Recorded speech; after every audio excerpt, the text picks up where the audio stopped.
할렐루야. 한 주간 평안하셨죠? 2월 14일 수요일 저녁 예배에 모신 분들을 예수 그리스도 이름으로 환영합니다. 알다시피 오늘은 발렌타인데이입니다. 공교롭게도 오늘은 또한 예수님의 순환과 죽음과 부활을 알리는 사순절 기간이 시작하는 Ash Wednesday, 즉 제2의 수요일이기도 합니다. 우리의 사랑하는 마음이 배우자나 아니면 연인보다 우리의 죄를 짊어지고 십자가를 향해 묵묵히 나가는 예수님에게 먼저 향했으면 좀 좋겠습니다. 다 같이 사도신경으로 신앙 고백합니다. 나는 전능하신 아버지 하나님, 천지의 창조주를 믿습니다. 나는 그의 유일하신 아들, 우리 주 예수 그리스도를 믿습니다. 그는 성령으로 잉태되어 동정녀 마리아에게서 나시고 본디오 빌라도에게 고난을 받아 십자가에 못 박혀 죽으시고 장사된 지 사흘 만에 죽은 자 가운데서 다시 살아나셨으며 하늘에 오르셔 전능하신 아버지 하나님 우편에 앉아 계시다가 거기로부터 살아있는 자와 죽은 자를 심판하러 오십니다. 나는 성령을 믿으며 거룩한 공교회와 성도의 교제와 죄를 용서받는 것과 몸의 부활과 영생을 믿습니다. 아멘. 네, 우리 함께 찬송가 494장 하시겠습니다. 494장. 예전 찬송가는 188장이고요. 494장 만세 반석 열리니 우리 함께 찬양합니다.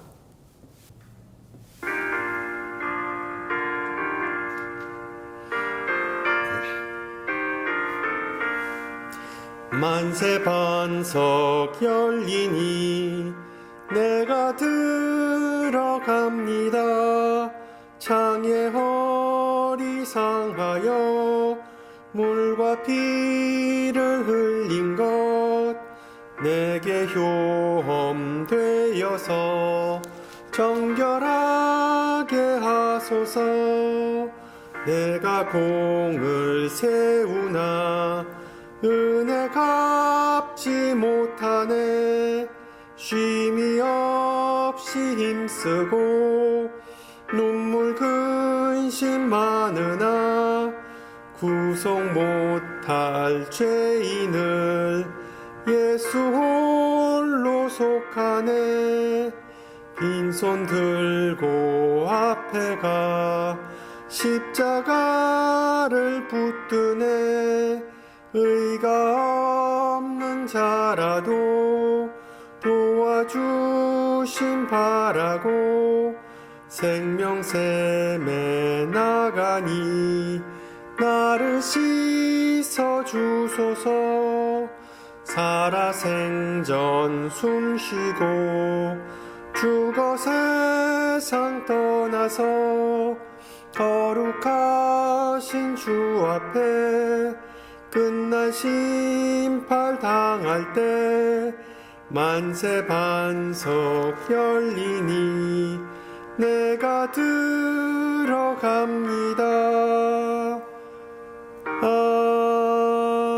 아멘.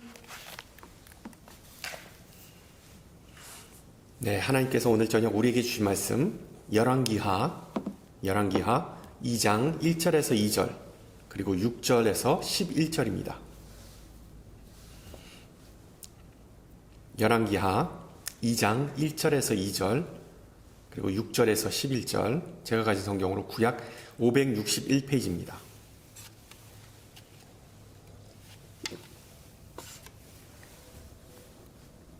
열왕기하 2장 말씀을 받들어 봉독합니다.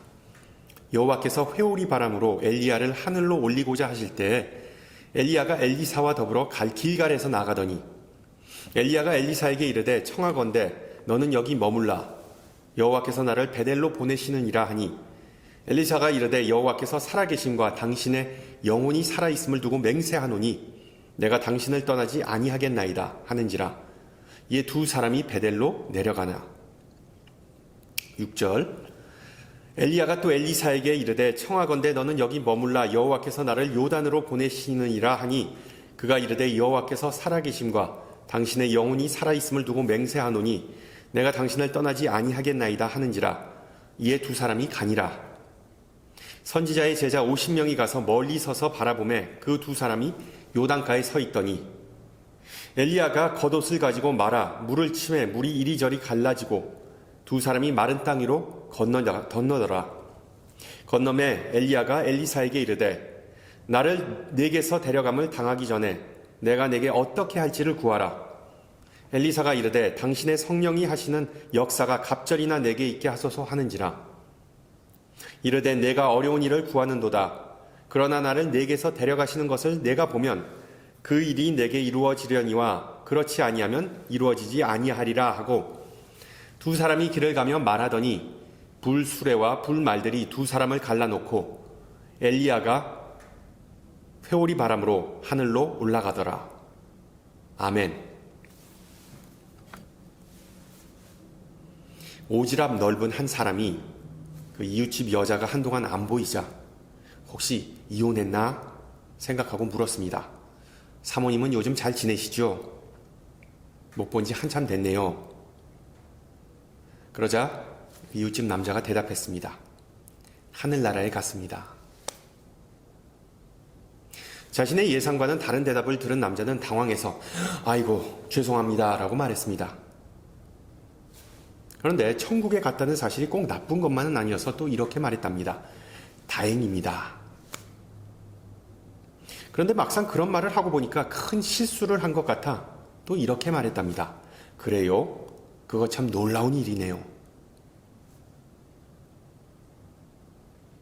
보다시피 하늘나라 또는 천국이라고 하면 죽음과 연관이 있으므로 많은 이는 천국이라는 말을 들으면 헷갈리거나 불편함을 느낄 때가 많습니다. 지난 몇 주 동안 하나님의 나라와 천국은 좀 다른 개념이라는 것을 우리가 배웠습니다. 보통 천국, 하늘나라라고 하면 믿는 사람이든 안 믿는 사람이든 자신이 죽은 후에 가는 어떤 특정한 장소를 떠올리기 마련입니다. 반면에 하나님의 나라라는 개념은 하나님의 통치하심, 하나님의 주관하심을 의미하기 때문에 이 삶 속에서, 이 세상 속에서 우리는 얼마든지 경험할 수 있습니다. 따라서 오늘 저녁에는 이 하늘나라, 천국에 대해 좀 나누고자 합니다. 우선 우리가 천국에 대해 확실하게 말할 수 있는 것이 무엇이며 또한 천국에 어떻게 가는지를 좀 알아보고자 합니다. 우리 신앙인들이 분명히 말할 수 있는 바는 천국은 있다라는 것입니다. 천국은 있다. 일반적으로 성경은 천국을 이 광활한 우주 속에 있는 어떤 실질적인 장소일 뿐만 아니라 하나님께서 계시는 곳으로 묘사하고 있습니다. 문제는 정확히 천국이 어디에 있는지 우리 인간은 모른다는 것입니다. 옛날 사람들은 이 땅 밑에는 지옥이 있고 하늘 위에는 천국이 있고 그리고 인간이 사는 세상은 그 지옥과 천국 사이에 끼어 있다고 믿으면서 우주를 3단계로 구성하였습니다. 그러나 문명과 과학의 발달과 더불어 21세기를 사는 우리는 이 우주라는 공간 속에서는 위아래나 앞뒤 개념은 의미가 없다, 존재하지 않는다는 것을 비로소 깨닫게 되었습니다. 다만 우리가 천국에 대해 확실할 수 있는 단 하나의 사실은 오직 하나님의 은혜로만 갈 수 있는 곳이라는 것입니다. 이에 대해 사도 바울은 말합니다. 너희는 그 은혜에 의하여 믿음으로 말미암아 구원을 받았으니 이것은 너희에게서 난 것이 아니요 하나님의 선물이라. 행위에서 난 것이 아니니 이는 누구든지 자랑하지 못하게 함이라. 몇 주 전에 우리 아들이 유스부 성경 공부를 마친 후에 저에게 질문했습니다. 아빠, 예수 믿으면 구원받는 거 맞지요? 그렇다면 예수님 이전에 살았던 사람들은 어떻게 됐나요? 예수님을 알거나 만날 기회조차 없었던 사람들은 이 지옥에 갔을까요? 아니면 천국에 갔을까요? 많은 신앙인이 갖고 있는 질문 중에 하나입니다. 목사마다, 학자마다, 심지어 기독교 내에서도 답이 엇갈리기 때문에 이렇다라고 확신 있게 답해 줄 수 있는 질문은 아닙니다. 다행히 하나님께서 저에게 지혜를 주셨습니다. 아들, 믿음은 우리가 하는 게 아니라 받는 것이야. 믿음보다 더 중요한 것은 바로 하나님의 은혜야. 구약에는 노아, 요셉, 모세, 다니엘과 같이 하나님의 은혜를 입은 사람들이 나오는데 다른 사람들은 몰라도 그 사람들, 하나님의 은혜를 입은 사람들은 분명히 천국에 가 있을 거야. 다행히 우리 아들이 고등학생이라서 이 기독교 핵심 교리 중에 하나인 오직 은혜를 쉽게 풀어서 설명할 수 있었습니다. 그러나 분명한 것은 하나님의 은혜, 하나님의 선물이라는 것은 어른에게도 쉽지 않은 개념입니다. 왜? 인간이 모여 사는 이 시장 경제 속에, 이 세상 속에서 은혜라는 것을, 공짜라는 것을 쉽게 목격할 수 없기 때문이죠. 그래서 유스가 아닌 교회 학교 다니는 이 어린아이들에게는 복잡한 교리 교육이 아니라 단순한 노래를 통해서 하나님의 은혜를 가르쳐 줍니다. 우리가 잘 아는 돈으로도 못 가요, 지식으로 못 가요, 하나님 나라가 그것입니다. 또한 천국은 우리가 비행기나 우주선이 아니라 구원이라는 열차를 타고 나는 구원 열차 올라타고서 구원이라는 열차를 타고 가는 곳이라고 가르쳐 줍니다. 그런데 오늘 본문에는 인류 최초로 하늘을 날아서 천국에 간 인물이 등장합니다. 그리고 그 사람은 지난주에 언급했던 엘리야였습니다. 엘리야. 오늘 본문에서 엘리야가 자동차의 선조격인 병거, 마차, 그것도 불병거를 타고 휴거하는 장면은 너무나 이례적이고 비현실적이기에 잘 상상이 가지 않습니다. 분명한 사실은 엘리야가 하나님으로부터 성경에 그 누구도 누려보지 못한 그런 특혜를 받은 분명한 이유가 있었겠지요. 인류 최초로 비행기를 만들어서 하늘을 날았다는 라이트 형제보다 훨씬 더 이전에 엘리야는 역사 속에 그 흔적을 남겼습니다. 하늘을 날아서 천국에 간 사람. 왜 성경은 엘리야를 그토록 위대하고 유일한 인물로 묘사하는 것일까요? 아마도 살아생전에 유일한 성취를 이루었기 때문이겠죠. 알다시피 엘리야는 구약의 대표적인 인물입니다. 정말 대단한 업적을 남긴 사람이었습니다. 엘리야의 사역은 그 뒤를 따라온 선지자들에게 하나의 기준을 제시하였습니다. 심지어 신약시대의 예수님마저 엘리야와 종종 비교되곤 하였습니다. 엘리야가 얼마나 유명 인사였는지 변화산에 올라간 제자들은 예수님과 모세와 더불어 엘리야를 금방 알아보았다고 성경은 기록합니다. 이 엘리야와 견줄 수 있던 유일한 구약의 인물은 아마 창세기 5장에 언급된 에녹입니다. 아다시피 노아의 조상 에녹은 홍수시대의 사람들과는 다르게 하나님과 동행한 인물이었습니다. 이 구절을 해석할 수 있는 다양한 여지가 있지만 아마 하나님의 말씀에 순종하여서 은혜를 입은 사람이었다고 보는 것이 타당하겠죠. 그래서 창세기서 저자는 하나님께서 에녹을 데려가셨기에 이 세상에 있지 아니었다라고 기록합니다. 이것을 풀어서 말하면 창세기 3장에서 하나님께서 이미 아담과 하와에게 내린 사망의 저주는 이 에녹, 그 후대에 온 에녹에게는 해당하지 않았습니다. 에녹의 믿음과 순종 덕분에 하나님은 그를 살아생전에 천국으로 데리고 가셨습니다. 하지만 우리가 무엇보다 주목해야 할 부분은 엘리야의 마지막 순간과 모세의 마지막 순간이 상당히 유사하다는 점입니다. 보세요. 오늘 본문에서 엘리야는 자신의 후배이자 제자인 엘리사를 대동하고 요단강으로 향합니다. 강가에 이르러서 겉옷을 벗고 돌돌 말더니 강물을 내리쳤습니다. 그 결과 요단강은 갈라지고 스승과 제자는 마른 땅 위로 건너갔습니다. 딱 봐도 홍해를 가른 사건과 평행을 이룬다는 것을 우리는 알 수 있습니다. 또한 엘리야가 요단강을 건너 들어간 지역은 이방 땅이었는데 바로 모압 땅이었습니다. 바로 모세가 숨을 거두었다고 전해지는 그 지역이었습니다. 따라서 구약은 모세와 엘리야를 평행적으로 묘사하고 있습니다. 둘 다 광야에서 사역을 시작했으며 둘 다 당시의 권력자들에게 쓴소리를 하였습니다. 모세는 바로에게, 그리고 엘리야는 아합과 악명 높았던 그의 아합의 아내 이세벨에게. 또한 둘 다 대단한 기적을 행했습니다. 모세는 홍해를 가르고 바위에서 물이 흐르게 하였고, 시내산 꼭대기에서는 하나님을 직접 대면하였습니다. 마찬가지로 엘리야는 하나님께서 보내신 까마귀를 통해 광야에서 식량을 조달받았고, 또한 그는 과부의 아들을 부활시켰으며 갈멜산에서 바알의 선지자들과 경합하여 통쾌한 승리를 거두었습니다. 마지막으로 두 선지자 모두 아주 훌륭한 후계자를 양성하였습니다. 모세는 여호수아를, 그리고 엘리야는 엘리사가 자신의 뒤를 잇도록 훈련시켰습니다.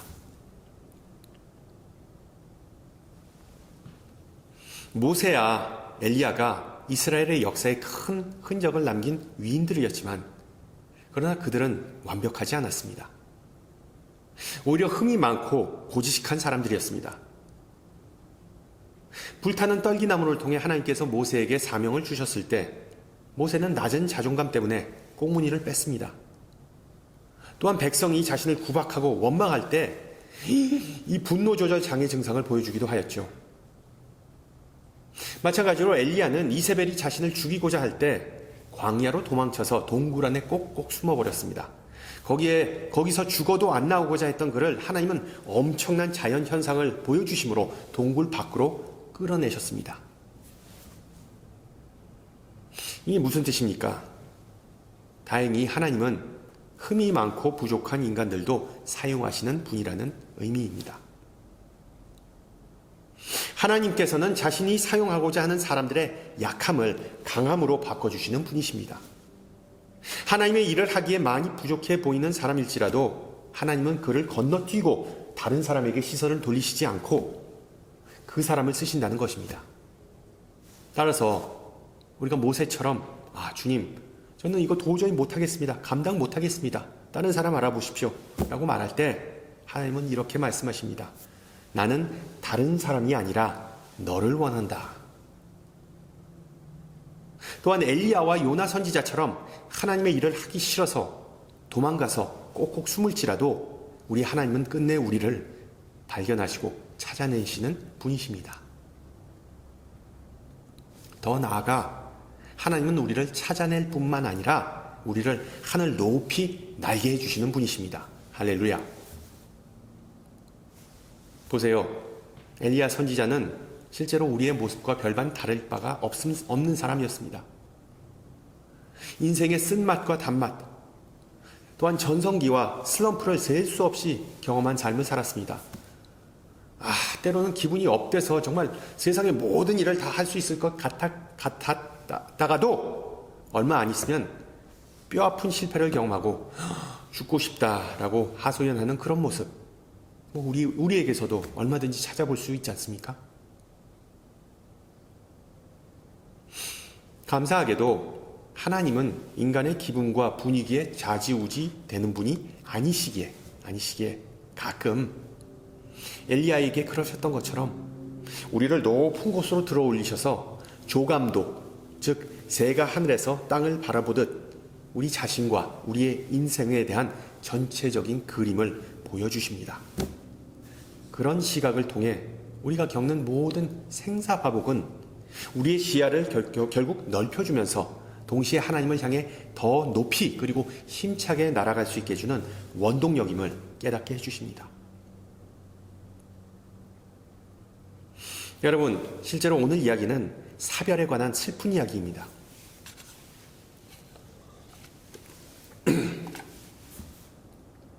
우리가 아무리 예수 믿는 사람들이지만 죽음을 앞두고 마음의 감정이 전혀 요동치지 않을 수 없습니다. 그러나 자신의 때가 왔음에도 불구하고 엘리야 선지자는 인생이 주마등처럼 스쳐지가면서 후회하거나 슬퍼하는 모습을 보이지 않습니다. 엘리야가 대단한 용기나 믿음의 소유자였기 때문일까요? 아닙니다. 엘리야는 앞서 말씀드렸듯이 상당한 기분파였습니다. 기분파. 쉽게 타오르고 쉽게 꺼지는 그런 유형의 사람이었습니다. 엘리야는 그런 사람이었기에 죽음을 앞두고 분명히 마음이 무거웠을 겁니다. 그러나 온갖 근심 걱정에도 불구하고 하나님을 의지하는 사람에게 하나님께서 은혜를 베푸신다는 기본적인 사실을 성경은 가르쳐 줍니다. 어려운 상황 속에서도 전진하고자 하는 이에게 하나님은 도움을 주신다고 성경은 말해줍니다.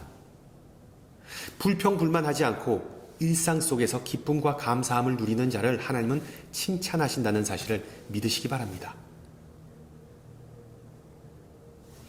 여러분은 과연 마지막 순간까지 하나님과 하나님 나라에 소망을 두고 사실 수 있으십니까?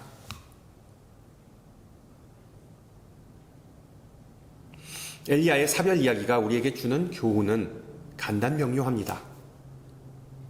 우리 모두에게는 하나님이라는 최종 목적지가 주어졌다는 사실입니다. 우리는 모두 천국을 향한 여정을 하면서 언젠가는 하나님의 면전 앞에 서게 될 것이라는 사실입니다.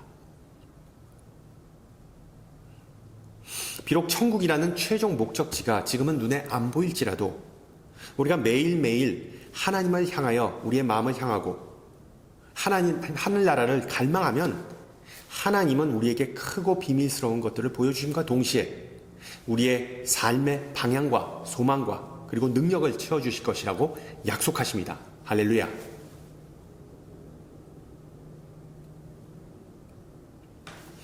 또 하나의 교훈은 하나님의 은혜를 믿고 구하는 모든 이들을 하나님은 그냥 죽게 놔두시지 않고 천국행 비행기를 태워주신다는 것입니다.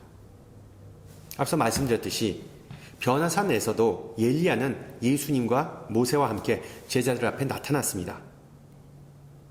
그 이적이 전해주는 메시지는 예언자적인 삶 또는 제자의 삶을 사는 이에게는 최후의 죽음 너머로 부활이 있다는 것입니다. 그래서 어떻게 보면 엘리야 선지자의 최후의 순간은 그가 현세와 내세, 이 땅과 천국 사이의 어떤 연결고리라는 것을 보여줍니다. 즉 엘리야의 삶과 죽음을 통해 천국은 단지 우리가 내세에서 살아가게 될 곳만이 아니라 현세에서 지금 이 삶 속에서 우리가 하는 모든 신앙의 선택에 지대한 영향을 끼치는 목적지라는 사실을 알려줍니다. 물론 우리가 숨을 거둘 때 하나님께서는 우리에게 불마차를 보내시지는 않겠지만 우리는 마지막 순간까지 예수님과 동행하면서 살 수 있다는 점을 기억하시기 바랍니다. 그렇다면 예수님과 동행하는 삶은 과연 어떤 삶일까요? 앞서 말씀드렸듯이 늘 천국과 이 세상을 동시에 바라보면서 사는 삶입니다. 천국만 바라보고 살면 문제가 생길 수 있습니다. 그러면 소위 말하는 시한부 종말론자들을 보세요. 그게 치우쳐 살다 보면 정말 많은 문제가 발생합니다. 또한 예수님과 동행하는 삶은 우리에게 구원을 허락하신 하나님께 항상 감사와 그리고 찬양을 돌리면서 사는 삶입니다. 마지막으로 이 세상 속에서 하나님의 일을 끝까지 충성되게 하면서 사는 것이 바로 예수님과 동행하는 삶입니다. 여러분 엘리야를 보세요.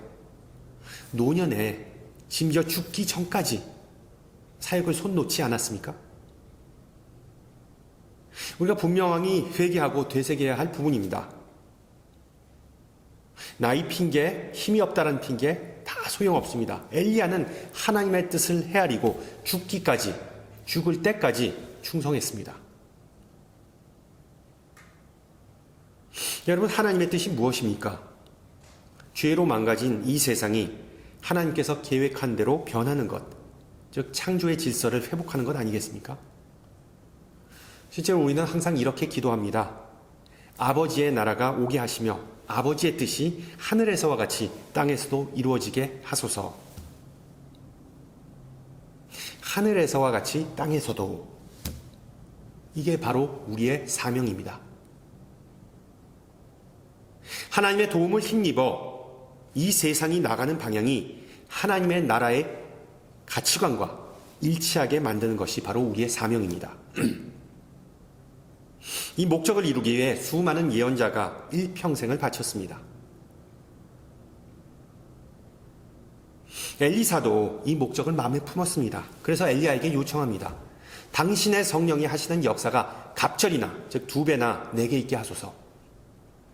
엘리야와 보낼 시간이 얼마 남지 않았다는 것을 알았기에 엘리야의 영이 자신에게 충만히 임하여 하나님을 섬기기를 원했던 것입니다.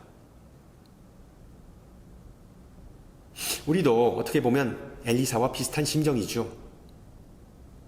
하나님께 용기와 인내와 비전과 능력을 간구하는 기도를 안 해본 사람 없지 않습니까?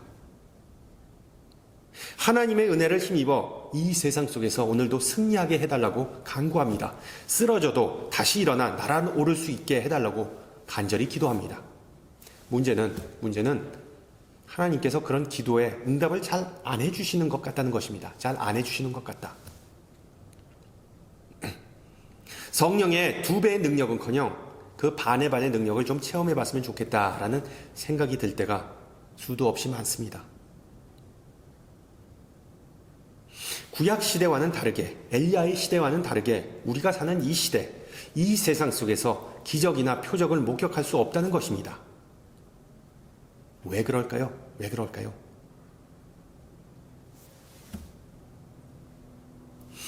중요한 점은 이겁니다. 대부분의 선지자는 자신의 유익이나 영광이 아니라 오직 하나님의 영광을 구했다는 점을 놓치지 말아야 합니다. 그들은 오직 하나님의 뜻을 이루기 위해 하나님을 기쁘게 하려고 혼신의 힘을 다하여 살았습니다. 구약을 통해 드러난 하나님의 가장 큰 관심사, 하나님을 가장 기쁘게 하는 것은 과연 무엇이었을까요? 바로 justice, 공의와 그리고 또한 mercy, 자비였습니다. 공의와 자비. 예를 들어 이사야 선지자는 이스라엘에게 다음과 같은 도전을 던져줬습니다. 선행을 배우며 정의를 구하며 학대받는 자를 도와주며 고아를 위하여 신원하며 과부를 위하여 변호하라 하셨느니라. 예레미야 선지자는 살찌고 윤택하며 또 행위가 심히 악하여 자기 이익을 얻으려고 송사 곧 고아의 송사를 공정하게 하지 아니하며 빈민의 재판을 공정하게 판결하지 아니하는 어떤 재판관이나 권력자들을 다 비판하였습니다. 비슷한 맥락에서 호세아는 너의 하나님께로 돌아와서 인애와 정의를 지키며 항상 너의 하나님을 바랄지니라고 선포하였습니다. 아모스 선지자는 오직 정의를 물같이 공의를 마르지 않는 강같이 흐르게 할지어다 라고 기록합니다. 미가는 여호와께서 구하시는 것은 오직 정의를 행하며 인자를 사랑하며 겸손하게 하나님과 함께 행하는 것임을 알려주었습니다. 따라서 오늘 본문 9절에 나온 엘리사의 마지막 요청을 우리는 잘못 해석해서는 안 됩니다. 우리가 가진 한국 성경이 좀 오역이라고 하면 좀 과장됐지만 좀 많이 과장되게 번역한 부분이기도 한데 당신의 성령, 그러니까 엘리야의 성령이 하시는 역사가 갑절이나 내게 있게 하소서라는 엘리야에는 그런 의미는 엘리사가 엘리야보다 2배의 능력, 2배의 기적을 행하기를 원한다는 그런 의미가 아닙니다. 헬라어가 아니라 히브리어 원문을 보면 정확한 의미는 이겁니다. 당신의 정신이, your spirit, 당신의 정신이 2배가 나에게 임하게 하소서입니다. 당신의 정신이 2배가 나에게 임하소. 이게 무슨 뜻입니까? 엘리사는 엘리야의 정신과 믿음이 자신에게 2배, 즉 확실하게 전달되기를 원한다는 의미입니다. 바꾸어 말하면 엘리야의 사역을 엘리사가 계승하여 그것을 2배 더욱 발전시키기를 원한다는 것입니다. 물론 이것은 하나님께서 우리에게 원하시는 바이기도 합니다. 우리가 선지자 엘리야의 정신을 계승한다는 것을 쉽게 말하면 사랑을 나누는 것, 즉 어려움에 부닥친 이웃이나 공경에 빠진 사람들을 긍휼히 여기고 아무런 대가를 바라지 않고 그들에게 손을 내미는 것입니다. 또한 엘리야 선지자의 사역을 계승한다는 것은 정의를 실현하는 것입니다. 정의라는 단어를 들으면 많은 이들은 냉소적이거나 우습게 여기는 경향이 있습니다. 그러나 정의를 행한다는 것은 구체적으로 이런 뜻이겠죠. 곧 선거철이 다가오는데 소수나 특권층에게만 혜택을 주지 않고 모든 이에게 공평하게 혜택을 줄 수 있는 후보를 분별하고 또한 선출하는 것입니다.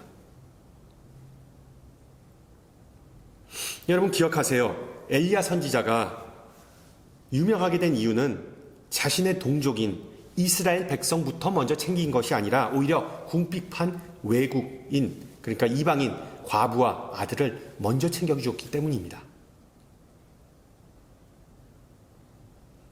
그리고 저와 여러분은 엘리야의 이런 사역을 계승하기 위해 부름을 받았습니다. 하나님께서 우리의 삶과 사역 속에서 능력을 나타내시기 위해서는 우리가 먼저 하나님의 사랑과 그리고 자비와 공의의 도구가 되겠다는 마음가짐과 또한 기도가 있어야만 합니다. 예수님의 사역 속에서 역사가 나타나고 예수님께서 선지자로 불리셨던 이유가 바로 이것 때문입니다. 예수님은 하늘나라의 가치인 사랑, 자비, 정의를 최우선 과제로 삼으셨습니다.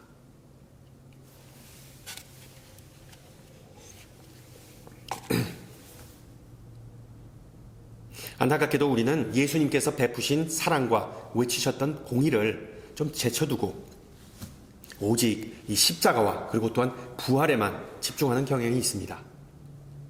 여러분 한번 생각해 보세요.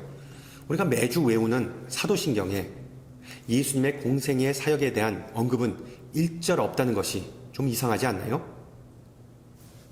보세요. 나는 전능하신 아버지 하나님 천지의 창조주를 믿습니다. 나는 그의 유일하신 아들 우리 주 예수 그리스도를 믿습니다. 그는 성령으로 잉태되어 동정녀 마리에게서 나시고, 자 여기까지 이 내용 아무런 문제 없죠. 정말 우리가 믿고 고백하는 그 기독교의 기본 진리입니다. 근데 그 다음이 뭡니까? 동정녀 마리아에게서 태어나시고 본디오 빌라에게 고난을 받아 십자가에 못 박혀 죽으셨고 장사된 지 사흘 만에 죽은 자 가운데서 다시 살아나셨으며, 여러분 보세요. 예수님의 출생과 그리고 또한 죽음 그 사이에 아무것도 없습니다. 도대체 왜 예수님의 수많은 가르침과 설교나 치유나 기적에 대해 사도신경은 아무런 언급이 없을까요? 이런 현실을 안타깝게 여긴 PCUSA, 즉 미국 장로교단 지도자들은 1980년도 초에 그 사도신경을 좀 보완하자라는 시도를 했습니다. 그 바꾼 내용을 보면은 추가한 내용이죠. 바꾼 내용이라기보다 예수님은 참 하나님이시자 참 인간이다라는 문구로 시작해서 그는 하나님의 나라를 선포하고 가난한 자들에게 복음을, 포로된 자에게 자유를 주시고 언행으로 가르치시고 아이들을 축복하시고 병자들을 고치시고 얽매인 자를 풀어주시고 소외된 자들과 식탁교제를 나누시고 죄인들을 용서하시고 모두에게 회개하고 복음을 믿으라고 하셨다는 그런 보완된 내용을 보완해서 발표했습니다. 물론 이런 수정된 내용이, 보완된 내용이 추가되면 사도신경이 상당히 길어지기 때문에 결국은 채택되지는 않았습니다. 그러나 정말 다 성경적으로 보면 맞는 내용이죠. 맞는 내용입니다. 여러분 기억하세요. 예수님의 언행은 예수님의 참된 신분만큼이나 중요하다라는 사실입니다. 예수님의 예언자적인 사역, 즉 예수님의 설교와 가르치심과 치유하심은 분명히 이 세상을 변화시켰습니다. 동시에 예수님은 소외된 자들과 식사하고 죄인들을 용서하고 회개하고 복음을 믿으라고 선포하심을 통해 이 세상을 변화시켰습니다.